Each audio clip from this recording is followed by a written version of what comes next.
ఈరోజు మన యొక్క అగాపే మందిరంలో జరిగినటువంటి ఈ యొక్క పాత్ ఫైండర్స్ అనేటువంటి ఈ యొక్క శీర్షిక మీద జరిగినటువంటి ఈ యొక్క ప్రోగ్రాం నిజంగా ఆత్మీయంగా బలపడడానికి చాలా దోహదపడింది.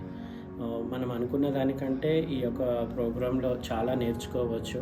మన వ్యక్తిత్వంగా మనం ఆత్మీయంగా ఎంత బలంగా ఉన్నామనేటువంటిది, అదేవిధంగా దేవుని యొక్క వాక్యాలు మనం వింటూ ఉంటాం. ఆ యొక్క జ్ఞానం మనకు ఎంతవరకు ఉంది, మనం 1 నుంచి 10 వరకు మన యొక్క పర్సంటేజ్ వేసుకుంటే మనం ఎంతవరకు ఈ యొక్క దేవుని వాక్యంలో, ఆ యొక్క దేవుని విషయంలో మనం ఎంతవరకు జ్ఞానం కలిగి ఉన్నాం అన్నటువంటిది ఈ ప్రోగ్రాం ద్వారా మనం నిర్ణయించుకోవచ్చు.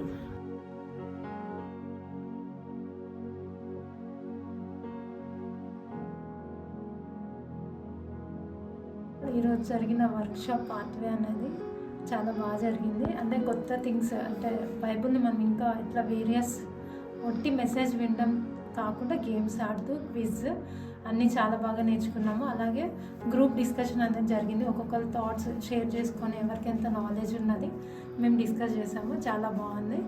దీని ద్వారా మనకి ఏం తెలుస్తుందంటే ఎవరి నాలెడ్జ్ ఎంతవరకు మనం దేవుడు బైబిల్కి రిలేటెడ్ ఉన్నాము.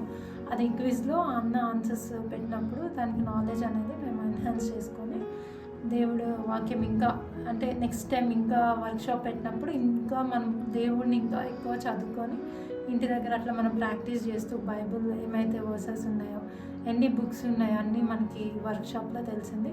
అలాగే మన స్కిల్స్ అనేవి డెవలప్ చేసుకోవడానికి కూడా ఇది చాలా హెల్ప్ఫుల్ అయింది. నాలెడ్జ్ అయితే చాలా గెయిన్ చేశాను.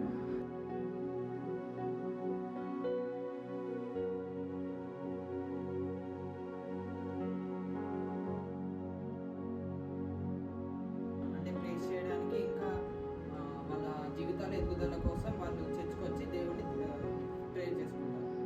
మనము దేవుని యొక్క విషయంలో మనము ఒక విధంగా ఒక పూర్ణ హృదయంతో, ఏ విధంగా అయితే పూర్ణ హృదయంతో పూర్ణ ఆత్మతో దేవుని సేవించాలన్నారో అదేవిధంగా పూర్ణ హృదయంతో దేవుని నమ్మకంగా ఆరాధిస్తూ మనం ముందుకు వెళ్తూ ఒక పాత్ ఫైండర్స్గా మనం ఉంటూ మనం 10 మందికి ఒక లీడర్ వలె ఉండి ఏ విధంగా మనము దారి చూపించవచ్చు అనేటటువంటిది కూడా చాలా బాగా నేర్చుకున్నాము.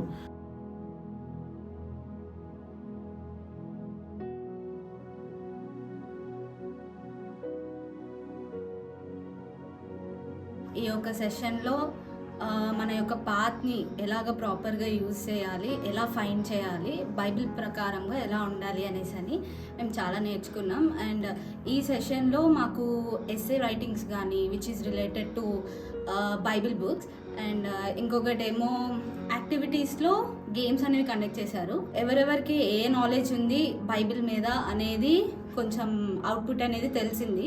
సో దట్ మేము ఇంకా నేర్చుకోవచ్చు. ఇలా మేము ఈ నాలెడ్జ్ అనేది ఉంది మాకు, ఇంకా ఈ బేసిక్ లెవెల్ కూడా తెలియకపోతే ఎలా, అండ్ బేసిక్ లెవెల్స్ అనేవి మాకు ఎంత ఉన్నాయని ఒక గేమ్ ద్వారా మేము నేర్చుకున్నాం చాలా.